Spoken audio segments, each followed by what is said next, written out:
Hello everyone, मैं यशवीर सिंह बहुत बहुत स्वागत करता हूं आपके अपने YouTube channel FP exam prep पर। आज से हम इंग्लिश ग्रामर की एक सीरीज लेकर आए हैं जिसमें हम क्या करेंगे, ग्रामर से रिलेटेड, वोकैब से रिलेटेड और कॉम्प्रिहेंशन से रिलेटेड रेगुलर वीडियोस डाला करेंगे। तो मेरा आपसे रिक्वेस्ट है कि आप हमारे चैनल को तुरंत सब्सक्राइब कर लें और बेल आइकॉन को दबा लें ताकि जितनी भी वीडियोस आती हैं उसका आपका अपडेट आपको मिलता रहे। तो चलिए शुरू करते हैं इस वीडियो को। देखिए ये जो वीडियो मैं लेकर आया हूं, अभी तो फिलहाल पिछले प्रीवियस ईयर क्वेश्चंस का एक मैंने सेट बनाया, उसके अकॉर्डिंग मैं ये शुरू कर रहा हूं। लेकिन इसके बाद जो भी वीडियोस मैं डालूंगा वो वोकैब से भी रिलेटेड होंगी और कॉम्प्रिहेंशन से भी रिलेटेड होंगी। तो लगातार आप इन वीडियोस को देखते रहें ताकि आने वाले जो एग्जाम्स हैं आपके वनडे एग्जाम, चाहे वो एसएससी हो, सीजीएल हो, सीएचएसएल हो, बैंकिंग हो, डिफेंस हो, टीचिंग हो, वट जो भी एग्जाम हो उसमें ये आपकी हेल्प जरूर करेंगे। बट उसके पीछे आपको ये ध्यान रखना है कि वीडियोस आप देखते रहें, उससे आपको जरूर हेल्प मिलेगी। चलिए शुरू करते हैं। देखिए हमारा पहला क्वेश्चन है, select the option that can be used as a one word substitution for the given group of words. तो आपको पता होगा कि मोस्ट ऑफ द एग्जाम्स जो होते हैं हमारे, चाहे वो कोई भी एग्जाम हो, वनडे एग्जाम, गवर्नमेंट एग्जाम में वन वर्ड सब्स्टिट्यूशन से क्वेश्चन पूछा जाता है। वन वर्ड सब्स्टिट्यूशन बेसिकली ऐसे क्वेश्चंस होते हैं जिसमें अगर मैं हिंदी की बात करूं तो हिंदी में अनेकार्थी के लिए एक शब्द जहां पर दिया जाता है, वही हमारे इंग्लिश में वन वर्ड सब्स्टिट्यूशन होता है। बेसिकली इसमें क्या होता है, एक पूरा सेंटेंस, एक पूरा मीनिंग दिया जाता है सेंटेंस के थ्रू और उसका वन वर्ड में हमें मीनिंग देना होता है।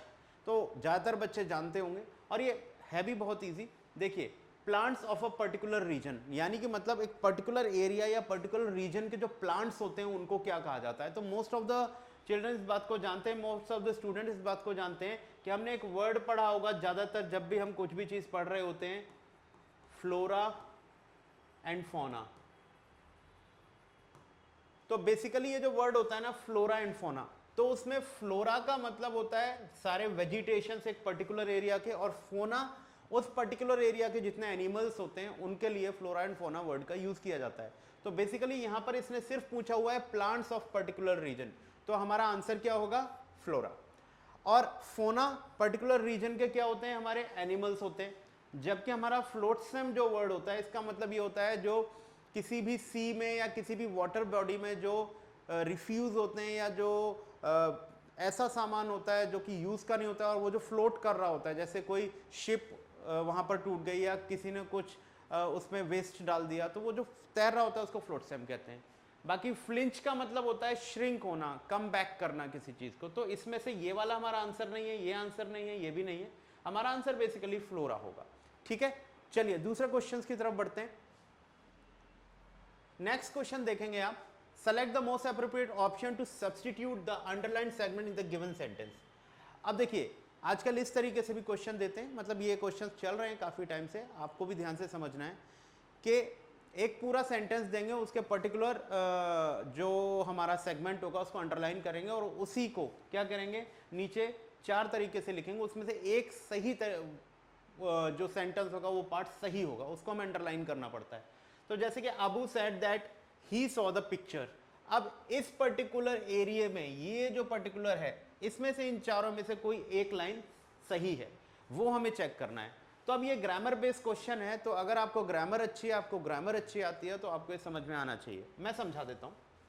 अब जैसे ही इसने बोला अबू सैड, तो हमारा क्या होता है कि जब कोई भी सेंटेंस हमारा कॉम्प्लेक्स होता है, कॉम्प्लेक्स का मतलब होता है कोई भी सेंटेंस जब हमारा सबऑर्डिनेट कंजंक्शन से जुड़ा होता है। सबऑर्डिनेट कंजंक्शन हो गया एक तरीके से, हमारे इंग्लिश में दो तरीके के कंजंक्शन होते हैं, एक कोऑर्डिनेट कंजंक्शन होता है और एक सबऑर्डिनेट कंजंक्शन होता है। तो जो कोऑर्डिनेट कंजंक्शन होते हैं वो हमारे सिर्फ 7 होते हैं। कौन से, FANBOYS, fan boys. Fan boys में F का मतलब फॉर होता है, A का मतलब एंड होता है, N का मतलब नॉर होता है, B का मतलब बट होता है, इसका मतलब और होता है, Y का मतलब येट होता है और S का मतलब सो होता है। तो ये जो 7 कंजंक्शन होते हैं, इन कंजंक्शन को हम क्या कहते हैं, इन कंजंक्शंस को कहते हैं कोऑर्डिनेटिंग कंजंक्शंस। इनको छोड़कर जितने भी सारे कंजंक्शंस होते हैं उनको कहा जाता है सबऑर्डिनेटिंग कंजंक्शंस। तो अगर इनको छोड़कर किसी भी दो सेंटेंस को अगर कोई कंजंक्शंस जोड़ रहे हैं तो वो सेंटेंस कॉम्प्लेक्स सेंटेंस कहलाते हैं। तो अब इसमें जो कंजंक्शन है वो दैट है, तो इसका मतलब है ये क्या है, सबऑर्डिनेटिंग कंजंक्शन है और ये कॉम्प्लेक्स सेंटेंस है। तो कॉम्प्लेक्स सेंटेंस क्या होता है, पूरा का पूरा सेंटेंस में एक मेन क्लॉज होती है हमारी। तो जो कंजंक्शन से पहले वाली बिना कंजंक्शन के जो क्लॉज होती है उसको मेन क्लॉज कहते हैं। तो हमेशा ध्यान रखेंगे आप कि जब भी आपका मेन वर्ब पास्ट हो तो आपकी जो बाद वाली वर्ब होती है वो भी पास्ट होती है। तो अब यहां पर क्वेश्चन में तो पास्ट ही दे रखा है, लेकिन यहां पर आपको ये समझना है कि अगर उसने सैड किया होगा, उसने बोला होगा और उसने पिक्चर देखी होगी, तो उसके बोलने से पहले उसने पिक्चर देखी होगी। ऑब्वियसली जब वो बोल रहा होगा तो बोलने से पहले वो पिक्चर देख चुका होगा। तो हमेशा ध्यान रखें इंग्लिश में जब भी दो पास्ट के सेंटेंस बोले जाएं और एक काम दूसरे काम से पहले कंप्लीट हो चुका हो तो उसे परफेक्ट फॉर्म में लिखा जाता है बेटा। तो पास्ट परफेक्ट फॉर्म में ये आंसर होना चाहिए। तो पास्ट परफेक्ट फॉर्म में हैड सीन लिखा हुआ है तो हमारा आंसर डी होना चाहिए। तीनों आंसर हमारे गलत हैं। क्लियर हुई इतनी बात? चलिए नेक्स्ट क्वेश्चन पर आते हैं बच्चों। नेक्स्ट क्वेश्चन है select the appropriate adverb for the underline word in the sentence. इसमें अंडरलाइन किया नहीं गया है, फिर मैं अपनी तरफ से अंडरलाइन कर लेता हूं। अंडरलाइन वर्ड ये है आपका। अब वो पूछ रहा है इसके लिए आपको एक एप्रोप्रिएट एडवर्ब यूज करना है। जो चार ऑप्शंस दिए गए हैं उनमें से एप्रोप्रिएट एडवर्ब क्या होना चाहिए इसमें? एक है ऑब्वियसली, एक है ऑब्लिवियसनेस, एक है ऑब्वियसनेस और एक है ऑब्वियसली। ये ऑब्लिवियस, ऑब्लिवसली और ये ऑब्वियसली।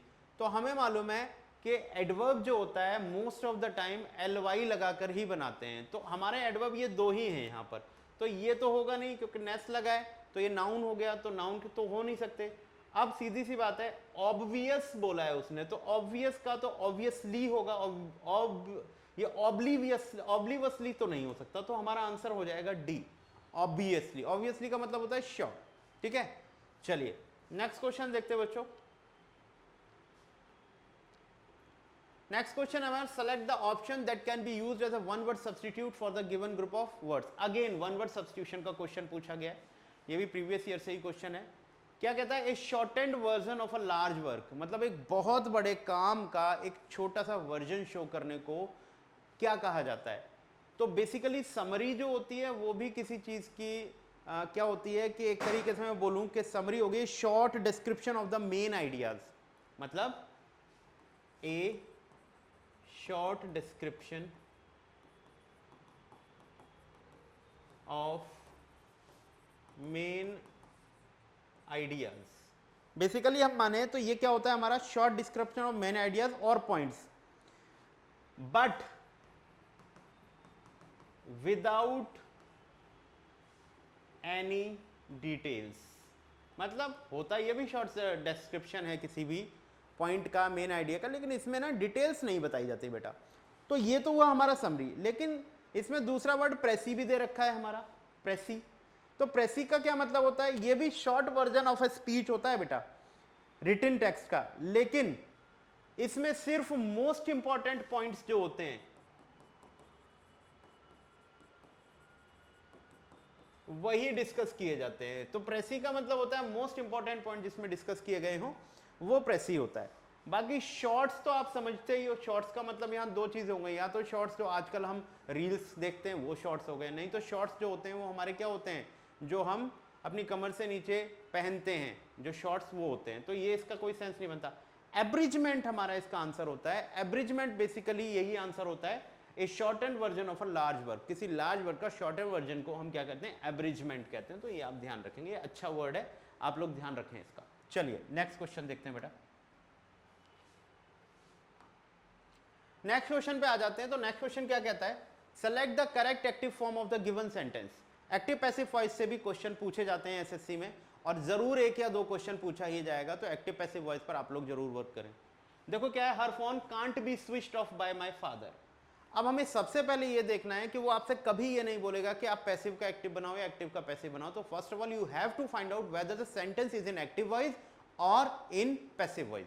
सो जिन बच्चों ने एक्टिव पैसिव वॉइस पढ़ा है तो उनको तो पता होगा कि ये पैसिव वॉइस है, लेकिन जिन बच्चों ने नहीं पढ़ा है मैं उनके लिए एक बात बता देता हूं। जब भी आप बी फॉर्म के साथ वर्ब की थर्ड फॉर्म देखेंगे, बी फॉर्म के साथ वर्ब की थर्ड, बी फॉर्म में वॉज भी हो सकता है, वर्ब भी हो सकता है, इज भी हो सकता है, एम भी हो सकता है, आर भी हो सकता है, बी भी हो सकता है, बीन भी हो सकता है और बीइंग भी हो सकता है। तो ये सब बी फॉर्म्स होती हैं। अगर इनके किसी के साथ भी आपको वर्ब की थर्ड फॉर्म दिखाई पड़े तो आपको समझ में आ जाना चाहिए कि ये पैसिव फॉर्म है, ठीक है। तो अगर हम ये सेंटेंस अगर देखें तो यहाँ पे बी लिखा हुआ है और ये थर्ड फॉर्म आ गई, तो इसका मतलब ये पैसिव फॉर्म है। अब हमें ये ध्यान रखना है कि पैसिव फॉर्म में से जब हम उसे एक्टिव फॉर्म में लेकर आते हैं तो हमें मालूम होता है कि जब एक्टिव से पैसिव में ले जाते हैं तो हम सब्जेक्ट को ऑब्जेक्ट और ऑब्जेक्ट को सब्जेक्ट बना रहे होते हैं। तो जब हम पैसिव से एक्टिव लाएंगे तो हम इसको क्या करेंगे, फिर से उल्टा करेंगे। तो जो ऑब्जेक्ट रहा होगा सेंटेंस में उसे फिर सब्जेक्ट बनाएंगे और जो सब्जेक्ट रहा होगा उसे ऑब्जेक्ट बनाएंगे और बी फॉर्म को वहां से रिमूव कर देंगे। तो सबसे पहली बात, हम बी को यहां से रिमूव करेंगे। जब हम यहां से बी को रिमूव करेंगे तो ये थर्ड फॉर्म में ना आके किस फॉर्म में आ जाएगा, बी फर्स्ट फॉर्म में था तो ये स्विच आ जाएगा, can't switch off by my father. तो फादर जो है सब्जेक्ट रहे होंगे और हर जो है वो ऑब्जेक्ट रही होगी, तो फादर हमारा सब्जेक्ट होगा। तो यहां पर चेक कर लेते हैं, फादर सब में सब्जेक्ट है हमारा। दूसरा, कांट बी नहीं होना चाहिए। अब कैन के साथ कैन स्विच होना चाहिए, कांट स्विच होना चाहिए। अब स्विचेस नहीं हो सकता, कुड नॉट नहीं हो सकता, हैव नॉट नहीं हो सकता, can't switch off our phone. ये आंसर हमारा ठीक हो गया। बस हमने यही देखा कि बी हटने से कांट स्विच आना चाहिए, तो कांट स्विच एक ही ऑप्शन में दे रखा है और यही हमारा आंसर हो जाएगा। व्हाट इट बच्चे, चलिए नेक्स्ट क्वेश्चन पर आते हैं बेटा। नेक्स्ट क्वेश्चन है हमारा, select the most appropriate option to fill in the blank. इसमें हमें ना मोस्ट अप्रोप्रिएट ऑप्शन फिल करना है ब्लैंक में। तो देखो, the interviewees were slowly becoming impatient as they were left to dash in the waiting room for hours. अब देखो यहां पर चार जो है ना वो इडियम्स दे रखे हैं। अब चारों इडियम्स के अपने अपने मीनिंग है। अगर इडियम का मीनिंग तुम्हें आता होगा तो कोई प्रॉब्लम नहीं है, तब तो इसका आंसर इजी हो जाएगा आपके लिए। लेकिन अगर मीनिंग नहीं आता होगा तो फिर आपको प्रॉब्लम आने वाली है। तो मैं आपको आंसर तो बता देता हूं। इसका आंसर होगा हमारा कूल देयर हील्स। सबसे पहली बात, कूल देयर हील्स का मतलब होता है to make someone to wait, to make someone to wait.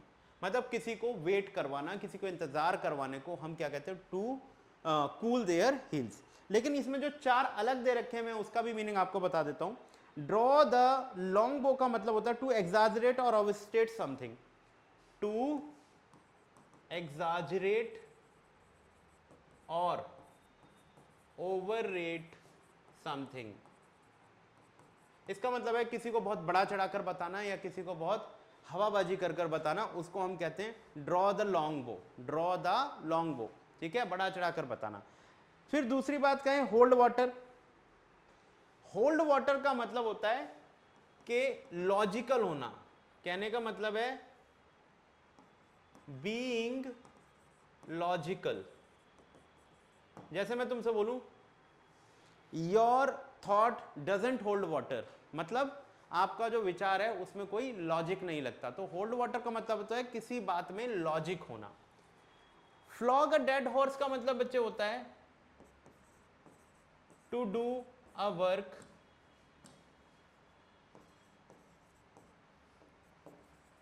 That doesn't give any result.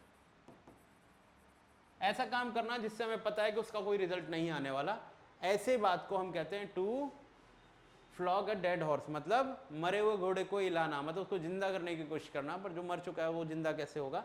इसलिए इसको क्या कहते हैं हम, to do a work that doesn't give any result, ठीक है। चलिए, लेकिन आंसर इसका रहेगा कूल देयर हील्स। चलिए नेक्स्ट पे देखते हैं बेटा। अब देखिए ये जो नेक्स्ट क्वेश्चन है ये भी बहुत फ्रीक्वेंटली पूछा जाता है, हर पेपर में पूछा जाता है। ये सेंटेंस अरेंजमेंट का क्वेश्चन है। ये हर वन टाइम, वो जो हमारा वन डे पेपर होता है कॉम्पिटिटिव एग्जाम का, उसमें पूछा जाता है। सो इसको जितना ज़्यादा आप प्रैक्टिस करेंगे, जितना ज़्यादा आप इसकी प्रैक्टिस करेंगे, उतना ही ज़्यादा आपके लिए ईजी होता चला जाएगा। चलिए फिलहाल देखते हैं इसको क्या है ये। अब हमें क्या करना है कि ये जो चार अलग अलग पी, क्यू, आर और एस दे रखे हैं, इसमें हमें क्या करना है, सेंटेंस को सही तरीके से अरेंज करना है। पहले नंबर पे का है, कौन सा है, दूसरे पे कौन सा है, तीसरे पे और चौथे पे कौन सा है, ये देखना है। तो अभी ध्यान से पढ़ लेते हैं इसको। इसका आंसर आप लोग देख लो एक बार, फिर मैं बता देता हूं इसका आंसर। देखिए, अब अगर मैं बात करूं तो यहां पर मैं अगर पी से शुरू करूं, main source of water for Wular lake is river Jhelum, Wular lake is also. अब देखो इसमें अगर ये ऑल्सो आ गया है ना, तो इसका मतलब है कि इससे पहले वुलर लेक की बात हो चुकी है, ठीक है। तो इसका मतलब ये हमारा पहला सेंटेंस नहीं हो सकता। दूसरा देख लेते हैं, दिस लेक। अब दिस लेक में दिस पहले यूज कर लिया है, तो इस लेक की पहले बात हो चुकी है, तो ये भी हमारा पहला सेंटेंस नहीं हो सकता। दिस आइलैंड वॉज, अब इसका मतलब है दिस आइलैंड बोला है, तो आइलैंड की पहले बात हो चुकी है, तो ये भी हमारा पहला सेंटेंस नहीं होता। तो हमारा पहला सेंटेंस कौन बनेगा? पी बनेगा। अब इसमें पी में देख लेते हैं, पी में से ये वाला हमारा आंसर नहीं हो सकता, ये वाला आंसर नहीं हो सकता। हमारे दो आंसर होंगे, पी या ये वाला पी। अब अगर हमें बस इतना चेक करना है कि पी के बाद क्यू आना चाहिए, पी के बाद आर आना चाहिए, हमें हमारा आंसर मिल जाएगा। अब मान लो main source of water for Wular lake is river Jhelum, क्यू चेक कर लेते हैं। Wular lake is also said to be a remnant of Satisar lake that exist in ancient times, चलिए देख लेते हैं। और एक बार आर को चेक कर लेते हैं, this lake also has a small. अब देखो main source of Wular lake के बाद हमने वुलर लेक को दिस से वो किया है, ठीक है। तो वुलर लेक के बाद वुलर लेक दोबारा नाम नहीं लेगा, उसने क्या किया? प्रोनाउन यूज कर लिया। इसका मतलब पी के बाद आर हमारा क्या हो रहा है? सेट हो रहा है। तो हमारा आंसर हो जाएगा पी आर एस क्यू। तो ये तरीका होता है इसको करने का। चलिए नेक्स्ट क्वेश्चन पर आते हैं बच्चों। नेक्स्ट है select the most appropriate meaning of the given idiom. ये भी एक इडियम है, इडियम का मीनिंग पूछा गया है। Break the ice. बच्चों ब्रेक द आइस का मतलब बेसिकली होता है कि जब आप एक किसी भी मीटिंग में या किसी भी ऐसी सिचुएशन में जहां लोग एक दूसरे से अनजान हो और जब वो एक दूसरे से कंफर्टेबल ना हो सके, तो कोई बंदा उनको क्या करे? कुछ बोलकर कंफर्टेबल फील करवा दे, उस सिचुएशन को ब्रेक द आइस कहते हैं, ठीक है। मान लो हम लोग 10 लोग एक जगह बैठे हैं, हम एक दूसरे को नहीं जानते, तो क्या करेंगे? कोई भी बात करना शुरू नहीं करेगा। लेकिन अगर कोई भी बंदा बात शुरू करता है तो हम क्या करते हैं? उस आइस को ब्रेक कर देते हैं जो बिल्कुल जमी पड़ी थी, कोई बात नहीं कर रहा था। तो किसी व्यक्ति को किसी सिचुएशन में कुछ बोलकर कहकर कंफर्टेबल फील करवाने को ही ब्रेक द आइस कहते हैं। इसको मैंने सिंपल शब्दों में आपको समझाया। Make people meeting first time feel uncomfortable, नहीं ये तो हो नहीं सकता, ये तो उल्टा है। Make people meeting first time feel sad, no. Make people meeting first time feel more detached, yes ये आंसर हो सकता है, ठीक है। मोर डिटैच्ड, एक मिनट, सॉरी डिटैच्ड भी नहीं हो सकता, ये होगा make people meeting first time, ये वाला हमारा आंसर हो जाएगा।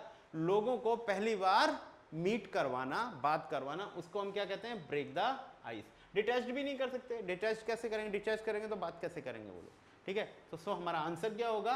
डी। क्लियर? चलिए नेक्स्ट देखते हैं।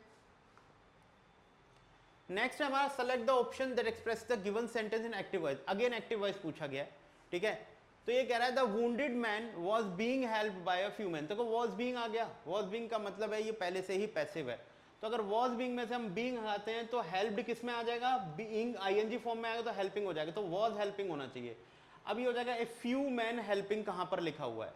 A few man were helping, ये नहीं होगा, ये नहीं होगा। अ फ्यू मैन, आर नहीं हो सकता क्योंकि पास की बात चल रही है, तो पास में ही होना चाहिए। हमारा आंसर बी हो जाएगा। तो a few man were helping the wounded man.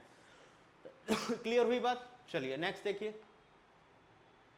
Rearrange the parts of the sentence in correct order the, ठीक है। तो ये भी वो क्या हुआ हमारा? PQRS हो गया। ये भी वैसे ही करेंगे हम लोग, देखते हैं क्या होता है। ये कह रहा था growing sales of sneakers has had a significant impact on dominance of the, नहीं, तो ये हमारा पहला आंसर नहीं हो सकता, ठीक है।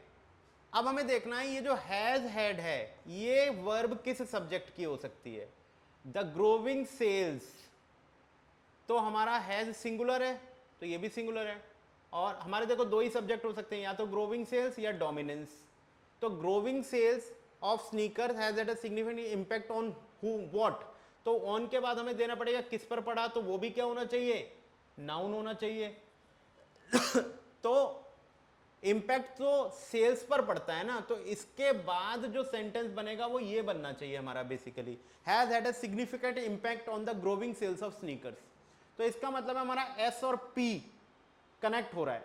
तो क्या इसमें एस पी कहीं पर लिखा हुआ है? देखो ये लिखा हुआ है एस पी। इसका मतलब आंसर तो हमारा यही होना चाहिए। फिर भी हम पढ़कर देख लेते एक बार। Dominance of the athleisure trend along with the pursuit of comfort has had a significant impact on the growing sales of sneakers. तो Q Q के बाद हो गया हमारा S, Q के बाद सॉरी S आएगा, dominance of the athletic trend has had a significant impact on the growing sales of sneakers along with the pursuit of comfort. तो P के बाद R आएगा हमारा, तो QSPR हमारा क्या हो गया बेटा, आंसर हो गया। आपको इस तरीके से इसको जल्दी से जल्दी सॉल्व करना है। चलिए नेक्स्ट क्वेश्चन पर चलते हैं बच्चों। चलिए नेक्स्ट क्वेश्चन है हमारा क्लोज टेस्ट। तो क्लोज टेस्ट बेसिकली एक ऐसा पैराग्राफ होता है जिसमें हमारी वोकैबुलरी, कॉम्प्रिहेंशन और ग्रामर तीनों को चेक किया जा रहा होता है। तो बेसिकली इसमें होता क्या है कि एक पैराग्राफ को दिया गया होता है और उसके बीच में से हमारे क्या होते हैं, वर्ड्स को ना ऑमिट कर दिया गया होता है और उसमें फिल इन द ब्लैंक्स दे दिया जाता है और 4 ऑप्शंस नीचे दे दिए गए हैं। उसमें से हमें ये देखना है कि यहाँ पर कौन सा वर्ड करेक्ट आएगा। तो देखो हम पढ़ते हैं इसको पहले। कह रहा है all drivers are affected by road rage whether they are directly और इनडायरेक्टली डैश। अब देखो, अब आपको दिखा देता हूं मैं, यहां पर जब ये आर लग गया, आर, तो आर लगने के बाद या तो वर्ब की आईएनजी फॉर्म आती है, तो वर्ब की आईएनजी फॉर्म तो है नहीं, तो यहां पर आर जो है वो हमारी मेन वर्ब है। तो जब भी is, am, are, be forms आती हैं तो उनके बाद हम क्या करते हैं, सब्जेक्ट की स्टेट बताते हैं। अब सब्जेक्ट की स्टेट या तो नाउन फॉर्म में बताई जा सकती है, एडजेक्टिव फॉर्म में। तो हमें मालूम है कि इन्वॉल्व्स एडजेक्टिव नहीं बन सकता, इन्वॉल्विंग जो है वो एडजेक्टिव नहीं बन सकता है, लेकिन वो एक्टिव एडजेक्टिव बनेगा। तो ये एक्टिव नहीं है, ये पैसिव में है, और इन्वॉल्व नहीं बन सकता। तो इन्वॉल्व्ड हमारा आंसर हो जाएगा, क्योंकि इन्वॉल्व्ड कौन है, इन्वॉल्व्ड कौन है, इन्वॉल्व है दे लोग, ठीक है। तो दे आर डायरेक्टली और इनडायरेक्टली इन्वॉल्व्ड, ठीक है। चलिए नेक्स्ट इसका ऑप्शन को देखते हैं बेटा। Involve individual coping qualities dash the behaviour of stressful drivers, ठीक है। अब ये क्या कह रहा है कि individual coping qualities dash the behaviour of stressful driver. जो स्ट्रेसफुल ड्राइवर हैं उनके बिहेवियर को ये क्या करता है, अप्लाई करता है, इंक्रीज करता है या मल्टीप्लाई करता है, इन्फ्लुएंस करता है। तो हमें मालूम है किसी का बिहेवियर जो होता है वो अप्लाई नहीं किया जाता, इंक्रीज नहीं किया जाता, मल्टीप्लाई नहीं किया जाता, उसको इन्फ्लुएंस किया जाता है। तो बेसिकली यहां पर क्या आना चाहिए, influence. So influence the behaviour of stressful drivers. आगे देखते हैं। Instead of being enraged over circumstances beyond their control, driver dash learn to be patient। तो अब यहां पर ड्राइवर को पेशेंट होना सीखना चाहिए। कैन उनकी एबिलिटी नहीं है जो हम कैन लिखें, ऑट के बाद टू आता है तो वैसे भी ये नहीं आ सकता, और टू का तो यहां कोई सेंस नहीं बनता। यहां पर आना चाहिए मस्ट, मतलब ये उनके लिए कंपल्शन है कि ऐसा उन्हें करना चाहिए, नहीं तो वो मुसीबत में फंस सकते हैं, ठीक है। तो यहां क्या आना चाहिए हमारा, मस्ट। अब अगला कहता है on the road we must be dash to control our own emotions. कह रहा रोड पर वी मस्ट बी, हमें भी क्या करना चाहिए, we must be dash to control our own emotions. तो ब्रेव नहीं कोई सेंस बन रहा, कंसिस्टेंट नहीं बन रहा, ऑब्लाइज नहीं बन रहा, एबल आएगा, बी के बाद एबल आएगा यहां पर, be able to control, be able to control our own emotions. अब आगे कहता है road rage drivers are also more likely to dash more traffic offences. मतलब और ज्यादा ट्रैफिक ऑफेंसेस वो कर सकते हैं अगर जो ड्राइवर होते हैं, जो रोड पे जिनको गुस्सा आया हुआ होता है, वो और भी ज्यादा क्या करते हैं, ट्रैफिक रूल्स को ऑफेंस कर सकते हैं। तो यहां पर ड्रैग नहीं है, ड्रैग मतलब खींचना होता है, रिफ्लेक्ट मतलब रिफ्लेक्ट का सेंस नहीं बनता, प्रोसीड का मतलब आकर, इनकर का मतलब होता है टू डू समथिंग मोर, ठीक है। तो यहां पर आंसर हमारा क्या हो जाएगा बच्चे, इनकर हो जाएगा, इनकर, ओके। तो बेसिकली ये मैंने एक शॉर्ट वीडियो में आपको कुछ क्वेश्चंस बहुत बताए, तरीका बताया कि बेसिकली इस तरीके से क्वेश्चन आपसे पूछेगा, ये टाइप रहेगा। तो इसी तरीके से मैं और भी वीडियोस लाने वाला हूँ, अच्छे अच्छे क्वेश्चंस लाने वाला हूँ, बहुत लेवल से लेवल के क्वेश्चन, हार्ड लेवल के भी क्वेश्चंस मैं आपको करवाऊंगा, और इसके साथ साथ मैं वोकैब और कॉम्प्रिहेंशन के भी पैसेजेस लेकर आऊँगा, और आपके वोकैब के antonyms, synonyms, one word substitutions के भी मैं अभी आपकी वीडियोस डालना शुरू करने वाला हूं। तो I request you to follow the channel FP exam prep, और आप उसको बराबर चेक करते रहें तो आपको वीडियोस अब लगातार मिलती रहेंगी। तो thank you so much for watching the video, thank you so much.